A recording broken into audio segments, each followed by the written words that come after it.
So Justin and Deja Rawlings, they walked into a Kansas Children's Hospital in Little Rock on a blazing summer day. They brought in their 3-year-old son who looked like a bag of bones, severely malnourished, unresponsive, barely clinging to life. Doctors and nurses immediately knew something was wrong.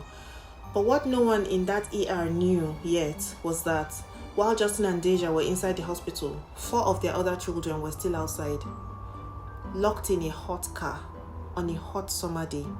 We're talking middle of summer, no AC, windows all the way up.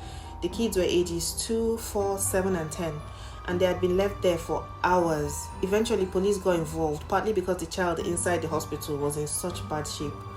When they asked Justin and Deja, "Where are the rest of your kids?" the couple will not say. They lied, they dodged, they delayed, but once authorities started pressing harder, they located the couple's car in the parking lot, and what they discovered inside.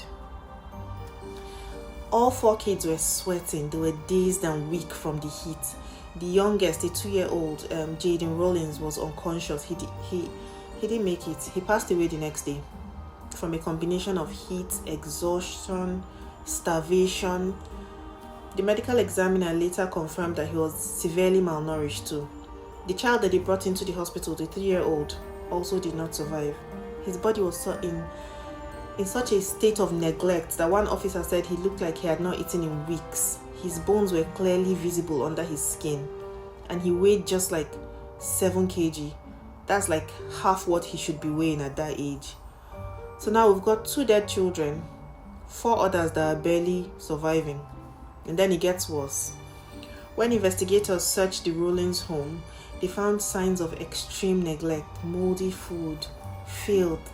They even had a dog that was in the same state as the kids, skinny, weak, clearly malnourished, barely alive. It was like no one in the house was being cared for except the 2 of them. Not the kids, not even the dogs. The surviving children told investigators that they had not eaten properly in a while. One of them reportedly said that they were used to being left in the hot car. Another said that they had seen their younger siblings cry for food with no response.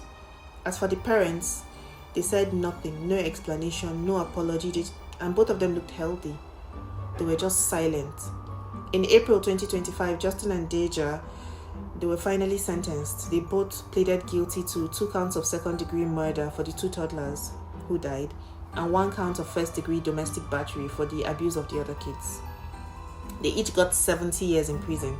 The prosecutor did not even sugarcoat it. He said this is one of the most disturbing and heartbreaking cases that he had ever handled. And honestly, he's not wrong. It's not just neglect.